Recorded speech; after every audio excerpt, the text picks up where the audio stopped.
Indahnya begini, Pak. Maaf ya. Lihat istri itu ingat Allah. Lihat anak ingat Allah. Ibu lihat suami ingat Allah. Kalau melihatnya begitu, maka substansi berumah tangga itu nikmat rasanya, dan tanggung jawab itu melekat pada diri kita untuk terjaga dalam kebaikan. Ya. Saya nitipkan handphone saya ke antum, dan antum tahu itu punya saya. Ya, dan Anda mencintai saya misalnya, ta'zim di situ. Mungkin nggak handphone itu ditempatkan di tempat yang tidak baik? Mungkin nggak Anda taruh di lantai begitu saja?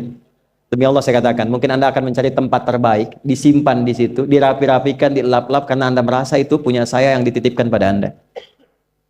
Manusia saja bisa Anda perlakukan demikian. Bagaimana ketika Anda melihat anak itu amanah Allah, yang Anda sebagai orang tuanya akan ditanya di kemudian hari. Maka kalau mau bersikap yang nggak enak itu, nggak bisa Pak kita lakukan. Mau bentak tuh nggak bisa. Mau marah tuh ditahan-tahan. Ya. Dan itu dijaga. Lihat istri sebagai amanah Allah itu beda caranya dengan hanya melihat kemanusiaannya saja. Istri melihat suami sebagai amanah Allah akan lain. Ya. Makanya akan selalu sempat dan optimal merawat istri sendiri dibandingkan lihat-lihat istri orang. Begitu sebaiknya. Ibu pun tidak harus berharap, kenapa ya suami saya nggak seperti Ustadz? Harapan yang sia-sia. Sudah ada turunan hikmahnya. Nah itu ada latihannya. Latihannya apa? Alladzina yadhkurunallah, zikir. Jadi kalau zikir itu sudah kuat dalam diri kita, ya sudah menghadirkan esensi zikir dalam diri kita, yang dilihat semuanya itu semua anugerah Allah Subhanahu wa taala. Jadi saat dia gembira itu dia bersyukur, dan saat dia sedang mengalami duka dia bersabar. Semua sama sebagai ibadah. Ajaban li amril mu'min. Kalau sudah seperti itu, kata Nabi, perkara hidupnya mengagumkan, gak ada keluhan. Itu latihannya zikir. Nah, zikir ini di Quran diturunkan dalam bentuk yang pokok berupa amalan ritual. Karena itulah semua bentuk amalan ritual disebut dengan zikir. Jadi kalau kita ingin hadirkan sifat tadi, maka cara pertama tingkatkan ibadah ritual. Salat. Apalagi? Al-Quran. Saya ambil dua dulu lah, supaya nggak banyak-banyak dulu. Yang pokok salat yang kita lakukan tiap hari. Tinggal kuantitas dan kualitas kita tingkatkan. Maaf, lihat sini baik-baik. Salat itu di Al-Quran disebut dengan zikir. Dalilnya Quran surah ke-20 ayat ke-14. Dan langsung disarikan dengan fungsi ibadah sebagai fungsi hidup kita. Sudah? Perhatikan baik-baik. Innani anallah la ilaha illa ana fa'budni wa aqimis salata lidzikri. Itu dalilnya. Sayalah Allah, kata Allah. La ilaha illa ana, tidak ada Tuhan yang layak dipertuhankan dan layak disembah kecuali saya, Allah. Allah. Bagaimana kenal Allah sebagai Tuhan? Ya, yang layak disembah, yang harus dipertuhankan, kenalnya bagaimana? Mendekatnya bagaimana? Fa'budni, sembah saya supaya kamu kenal saya, dekat dengan saya, tahu saya. Bagaimana caranya? Wa aqimis shalah, tunaikan salat. Jadi kalau pengen dekat dengan Allah, terkoneksi kepada Allah, tersambung, punya sifat tawakal yang kuat, nih tingkatkan salatnya, tambah. Makanya tiap hari kita sholat 5 waktu itu untuk membangun konektivitas dengan Allah. Sebab kalau sudah dekat, aksesnya pun terbuka semua. Itu maksudnya. Anda dekat dengan pimpinan, akses di perusahaannya kan mudah untuk diakses. Ya kan? Kita punya kenalan yang kuat, yang punya sesuatu, aksesnya mudah dibuka. Kita kenal Allah dan dekat dengan Allah, apa yang sulit bagi Allah. Dan ini kita yakin. Nah sekarang Allah kasih jalan. Coba lihat orang-orang dulu, ya. Mereka ketika akan melatih dirinya untuk tersambung kepada Allah, sholat semua, termasuk para nabi, rasul. Tapi dahsyatnya, ketika ada apapun dalam kehidupannya yang sulit Allah mudahkan, minta langsung dikabulkan. Dan sangat luar biasanya, seringkali terjadi mintanya lewat sholat. Nabi Zakaria itu kan dihukumi istrinya oleh medis itu menopause dan mandul, maaf, nggak mungkin punya keturunan. Kapan mintanya? Dalam sholat. Mohon sama Allah. Dan itu dikabulkan. Dan diabadikan di Quran dengan surah yang sama, Ali Imran ayat 38 sampai 39. Hunalika da'a Zakaria rabbah qala rabbi habli min ladunka dzurriyyatan thayyibah innaka sami'ud du'a. Ya Allah, mereka mengatakan aku nggak mungkin punya keturunan. Mereka mengatakan istriku punya keterbatasan. Maka aku memohon kepadamu yang tidak punya batas dalam pemberian. Engkau yang maha mendengar. Kalau kepada yang maha mendengar doa saya tidak dikabulkan, mohon tunjukkan kepadaku lewat sholat ini ya Allah, dengan cara apa lagi dan kepada siapa aku mesti memohon. Itu nggak nunggu lama, permohonan selesai turun jawaban ayat 39-nya. Fanadathul malaikatu wa huwa qa'imun yusalli fil mihrab. Turun malaikat mengabarkan engkau dapat kabar gembira akan punya anak, langsung namanya dikasih Allah Yahya. Annallaha yubasyiruka bi Yahya. Artinya hidup yang mustahil menurut manusia, lahir dari rahim seorang perempuan, maaf, yang divonis monofos dan mandul, bayi yang hidup, kata Allah nggak ada yang mustahil, lahir dan terjadi itu. Yahya, John, lahirlah. Kapan terjadinya? Saat sholat. Karena itu saat dipanggil sholat, itu isinya tuh kan doa semua. Silakan ngecek, isinya doa semua. Dari mulai takbir, sujud sampai salam, isinya doa semua. Dan itu konektivitas kita dengan Allah, minta. Kapan itu bisa terkabul dengan cepat doanya? Kapan selesai urusan kita? Kalau koneksinya bagus. Makanya disebutnya zikir, yang terhubung, yang nyambung. Semakin kenal, semakin dekat, semakin mudah. Kadang belum minta, sudah diberi. Ada yang orang belum berucap, Allah sudah berikan. Sehingga ketika menghadapi masalah yang sama, ringan. Bukan nggak punya masalah. Akan dihadapi, diringankan oleh Allah. Masalah yang sama, ini sampai ribut, adu argumentasi. Orang ini cuma senyum, selesai. Betapa banyak masalah kecil diargumentasikan jadi besar. Akhirnya problem. Tapi tidak sedikit masalah besar dihempaskan di atas sajadah. Ketika koneksinya dengan Allah itu kuat, tiba-tiba hilang seketika. Selesai. Makanya Nabi Yakub kalau punya masalah, yang beliau lakukan apa? Dia bentangkan sajadahnya, dia sholat, dia mohon kepada Allah. Itu dilestarikan di Quran surah ke-12 Yusuf ayat ke-86. Aku tuh kalau sedang punya masalah apapun, yang aku bangun konektivitas dengan Allah. Innama ashku bathi wa huzni ilallah. Saya curhatnya cuma sama Allah. Ini Pak, ini bagian pertama. Nah, jadi kalau ingin semakin kuat, sampai ada masalah diringankan, mau kerja dibukakan pintunya, itu ada jenisnya. Yang pokok ada 5 waktu, 17 rakaat. Yang detil itu ada pada sunnahnya. Dan itu hebatnya dalam Islam. Dijelaskan caranya, disebutkan tujuannya, dan diterangkan hikmahnya. Contoh. Kita sekarang jam berapa? Jam 9.20. Di waktu saat ini ada waktu sholat disebut dengan sholat duha. Duha itu dibagi 3. Ada awal duha, penguat zikir, pengganti seluruh bagian zikir di tubuh kita, yang disebut dengan syuruk. Itu kurang lebih jaraknya 1 jam setelah subuh. Jadi kalau tadi 4.45, ya 5.45 menjelang jam 6 itu masuk syuruk. Setelah itu masuk ke jam 8 sampai ke kurang jam 10 itu pertengahan duha. Pertengahan duha. Apa fungsinya? Di antaranya mempermudah rizki. Di antaranya. Bilangannya berapa? 2 sampai 4 rakaat bisa dikerjakan. Ya, dan harapannya apa? Bukan pada rizkinya. Ya, jadi jangan sampai motifnya cuma sekedar keduniawi, kurang tepat. Kenalkan kepada Allah, nanti biarkan janji yang disampaikan oleh lisan Rasulullah itu terjadi. Ya, jangan pada rizkinya, ini terbatas, cuma sampai situ. Tapi kalau kita minta sama Allah, dikasih jalannya itu dari sisi yang tidak kita duga. Anda berhitung, Allah kasih hitungan. Anda tak berhitung, Allah kasih apa yang tidak pernah Anda hitung sebelumnya. Itu poinnya. Maka lakukan sholat dekati, itu yang disebut sholat duha. 2 rakaat, tambah lagi 2, untuk kenal Allah. Kalau sudah merasakan dekat, sudah nyaman, sudah enak, muncullah kemudian kesan dalam hati. Terserah Allah mau kasih berapa. Yang penting sudah enak, sudah damai. Di titik itulah kemudian Allah limpahkan dari apa yang nggak pernah kita duga sebelumnya. Tiba-tiba keluar, kok ada telepon, dapat proyek, dapat macam-macam. Tapi tujuan sholatnya bukan untuk proyeknya. Buat kenal Allah, ulul albab ini. Kalau cuma pengen lancar, baru serabutnya. Kalau cuma pengen lulus proyek, itu baru daging luarnya. Ulul albab itu kenal Allahnya, sehingga dia tahu akses intinya tuh itu. Itu poinnya. Dan gak mahal. Emang kalau sholat duha di Anur bayar, Pak? Pakai biaya. Baiknya luar biasa. Sudah? Itu satu. Kalau mau lagi misalnya, ini yang paling dahsyat nih. Dibimbing kita sampai ke posisi terbaik di apapun itu. Jadi ayah terbaik, ibu terbaik. Ya, jadi karyawan strategis, di militer terbaik. Terbaik tuh gini, di tempat terbaik yang memuliakan tuh makom namanya. Makanya kuburan sering disebut makam kan? Ya kan? Maksudnya apa? Maksudnya Anda selama hidup berkaryalah yang baik, ibadah yang benar, sehingga Anda wafat pun terhormat. Ya, kata makom itu pertama kali di Al-Baqarah ayat 125, makom Ibrahim. Ya.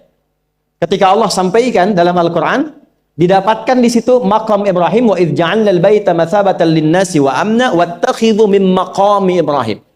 Makanya kalau kita tawaf, itu dari mulai Hajar Aswad kan sampingnya dekat sekitar 5 meter ada makom Ibrahim kan?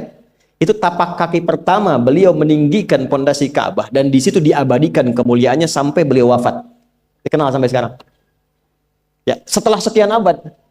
Jadi kalau kita ingin terhormat dan masih dikenang sampai kapanpun, itu makom namanya. Tapi ada cara yang lebih hebat. Anda di posisi itu, lawan pun mengakui memang Anda yang pantas ada di situ. Itu namanya makom mahmuda. Makom mahmuda. Siapa yang bikin urutan 100 tokoh paling berpengaruh di dunia? Siapa? Saya tanya, yang nulis siapa namanya? 100.000? 200.000? Dia mencari langsung di Google tuh. Lambat mas, waktu habis. Michael Chart. Dia yang nulis, maaf ya. Urutan pertamanya siapa? Muhammad SAW. Yang nulis itu muslim atau bukan? Kok bisa tergerak hatinya untuk menempatkan seorang nabi muslim di tempat pertama? Saya tanya begini, kenal Abu Jahal nggak?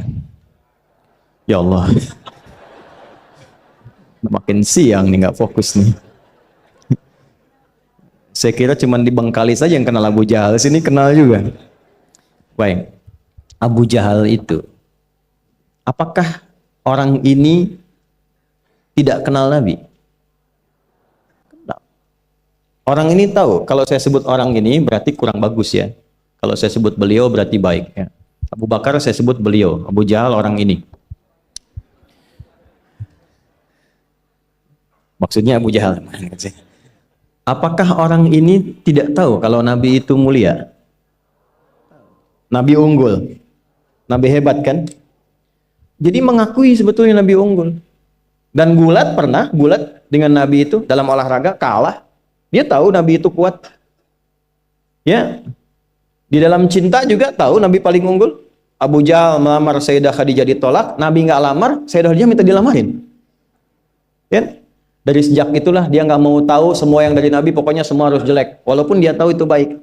Nggak kenal, sampai nggak menanamkan pada dirinya nggak ingin kenal kebaikan Nabi. Nggak ingin kenal pada sesuatu, itu jahlun namanya.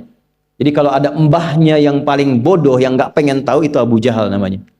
Maka sejak saat itu orang ini disebut dengan Abu Jahal. Tapi Abu Jahal pun itu meyakini kebenaran, kekuatan Nabi, cuman karena iri saja. Gitu. Tapi dia nggak bisa nolak. Menilai seseorang di tempat terbaik yang kita nggak bisa nolak dan mengakui memang dia orang yang terbaik, itu namanya makom mahmuda. Tahukah Anda?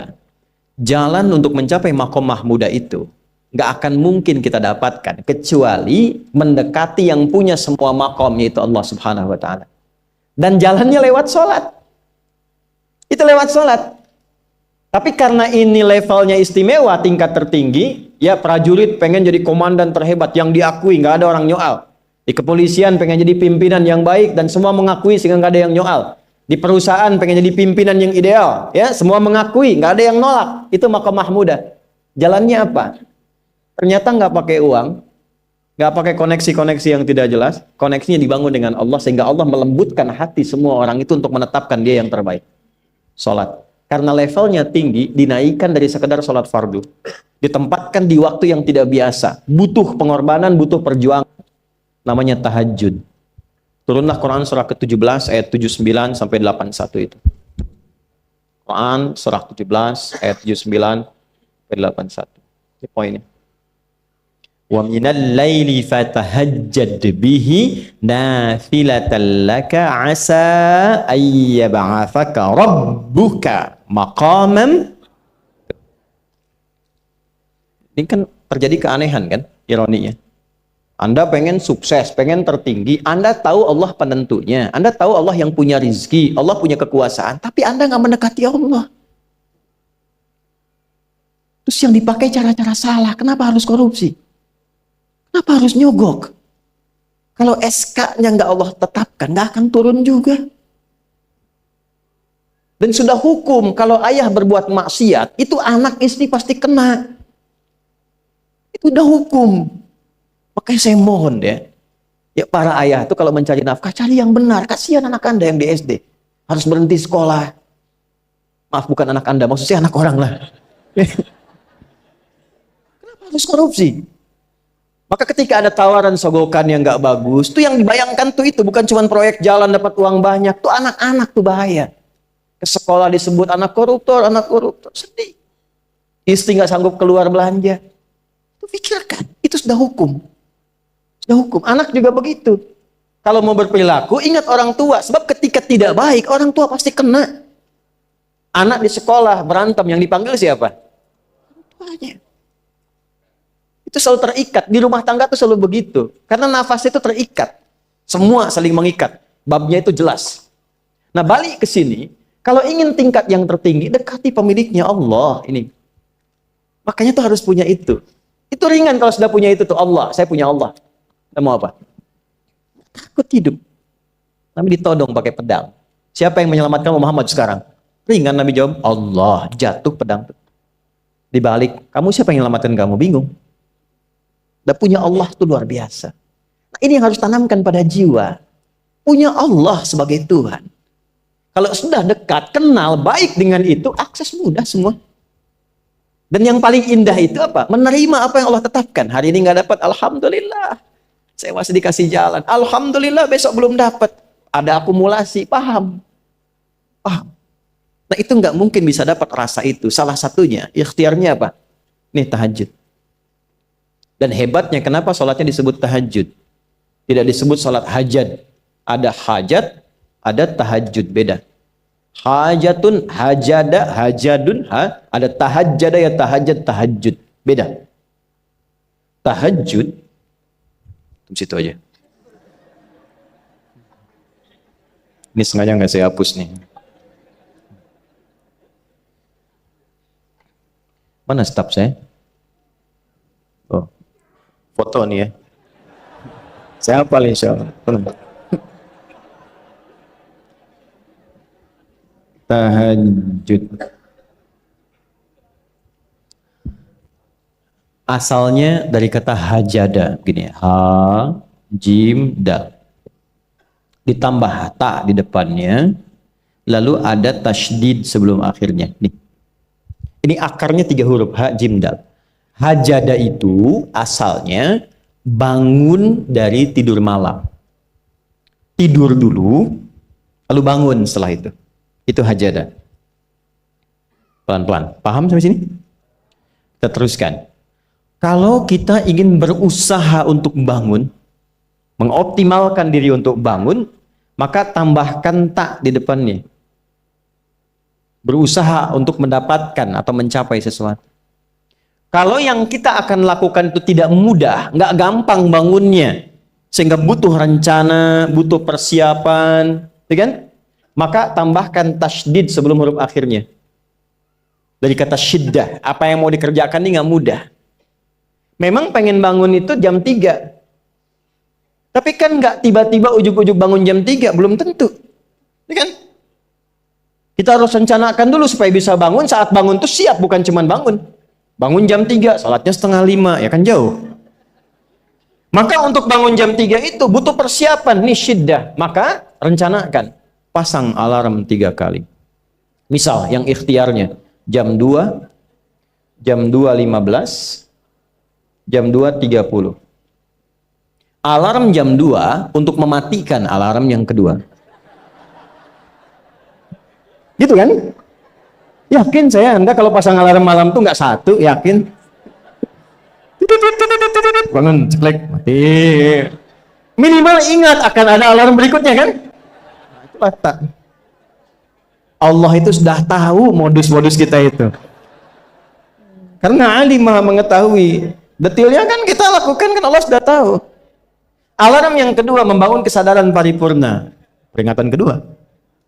Kalau pengen bangun, enggak tertidur. Maka ketika sampai pada alarm ketiga, sudah sadar kita. Oh. Papa Bu, alhamdulillah. Lebih baik telat daripada enggak sama sekali. Bangun. Ini. Kalau kita tarik ke implementasi hidup, pengen level tertinggi itu butuh perjuangan. Latihan dulu, kan? Menguras fisik, energi, tenaga, biaya, hasilnya indah. Tapi ada jalan cepat untuk mendapatkan itu. Nih aksesnya bangun kepada Allah. Gitu. Kalau kita tingkatkan ini, itu luar biasa. Jadi itu. Jadi. Nah, kalau ini terus ditingkatkan, terus tingkatkan, nanti membangun value yang terasa. Ada nilai-nilai yang terasakan, kita merasa lebih dekat dengan Allah. Yang biasanya tadi dipanggil azan baru ingat sekarang, baru selesai subuh udah ingat isya. Nanti isya bagaimana, gitu kan urutkan. Tapi tetap zuhur juga, zuhur, asar, maghrib, isya. Waktunya kenal jam berapa. Bahkan dipetakan, saya nanti akan ke sini, masjid yang terdekat di situ. Jadi lihat peta itu, ya lihat peta jalan, saya nggak sebut nama supaya nggak endorse. Itu lihat peta jalan. Itu dia petakan, saya akan sampai di situ jam berapa, durasinya berapa, masjidnya di mana. Kalau tertinggal di situ, di sini saya sholat Jumatnya. Sampai ke situ. Nah, value yang membuat kita semakin meningkat dekat dengan Allah, itu takwa namanya. Takwa. Disebutkan sebanyak 240 kali dalam Al-Quran. Nah, intinya itu ini nih. Jiwa takwanya. Kalau ini sudah ada, Allahu Akbar. Silahkan Anda keluarkan semua kata-kata takwa di Quran. Tidak ada kecuali yang indah semuanya. Quran surah 65. 65 itu babnya bab tolak. Surahnya At-Tolak. Tolak itu persoalan terbesar di rumah tangga. Nggak akan bisa terjadi yang demikian itu kalau ada takwa di dalamnya. Nyambung. Kalaupun mesti terjadi, itu spirit takwa mengarahkan pada yang terbaik. Makanya di ayat kedua di ujungnya, sampai ke ayat 3, apa yang terjadi? Di rumah tangga itu kan cuma 2 babnya. Satu masalah dari komunikasi, yang kedua materi. Perhatikan, wa may yattaqillaha yaj'al lahu makhraja wa yarzuqhu min haitsu la. Siapapun yang mampu meningkatkan takwanya kepada Allah, pakai man tuh, setiap personnya. Suami, istri, ayah, ibu, anak, satu keluarga mencoba meningkatkan takwa. Dia tahajud, bangun semua ingatkan. Bangun semua tahajud, salat duha, yuk ingatkan dimanapun. Alhamdulillah. Apa yang terjadi ketika dilakukan?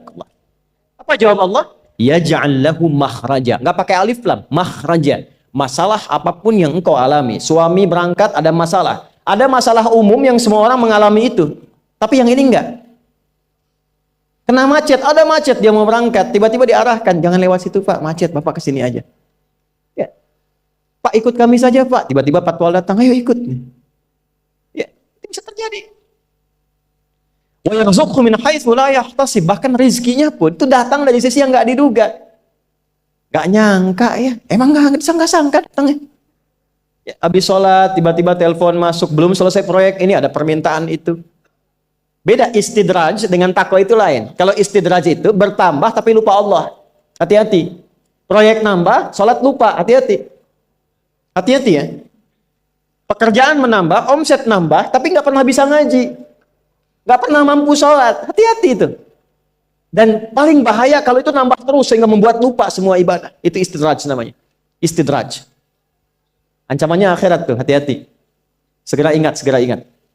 Tapi kalau semakin nambah, semakin ingat Allah, itu anugerah. Karena Allah telah menilai hamba ini paham menjalani kehidupan, sehingga dia ngerti. Makanya Utsman, Abdurrahman bin Auf, setelah masuk Islam, hartanya makin nambah. Karena kenapa? Karena telah dinilai layak mengelola harta, paham cara mengelolanya. Dapat segini, alokasikan ke sini. Dapat segini, alokasikan ke sini. Pak, di mana logikanya ada 600 truk hasil usaha? Bapak punya 600 perusahaan. Satu perusahaannya itu bergerak di bidang misalnya logam mulia. Ya, ada emas, ada berlian, ada macam-macam dan sebagainya. Satu kali Anda berhasil mendapatkan kurang lebih 600 truk logam mulia di dalamnya. Mau datang kemudian ke tempat Anda di jalan. Tiba apa yang terjadi? Ada komen tetangga kepada Anda. Misal, komennya nggak langsung, cuma ke teman tetangga Anda dengar. Waduh, Pak Asep hisabnya luar biasa kayaknya ya. Hisabnya, bukan berliannya. Hisabnya luar biasa, terus nyampe di telinga Anda. Kira-kira ketika mendengar itu respon Anda apa? 100.000? Bingung kan? Bingung. Lihat Abdurrahman bin Auf, jazakallahu khair. Datang 600 kafilah pakai unta. Isinya semua emas, berlian, perak, macam-macam. Heboh Madinah, bum bum bum bum bum bum bum. Tiba-tiba Sayyidah Aisyah komen radhiyallahu taala anha. Beliau kan yang terdekat dengan Nabi, satu istri Nabi SAW. Jadi kalau sudah ring satu Nabi, ada yang komen, kita tuh cuma 3 sikapnya. Like, share, and subscribe. Gak usah ikut komen lagi. Sukai, share, subscribe. Ikuti jalannya. Apa komennya? Secara singkat, kama qalat. Aku pernah mendengar Nabi SAW mengatakan, Abdurrahman bin Auf itu agak lambat hisabnya. Ya selamat-lambatnya cepat juga dibanding kita kan. Ya? Maksudnya apa? Ingin menggambarkan betapa banyak kekayaannya.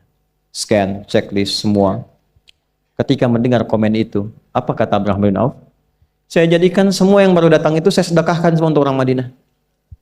Supaya mempercepat hisabnya itu. Saya sedekahkan semua. Bisa nggak begitu?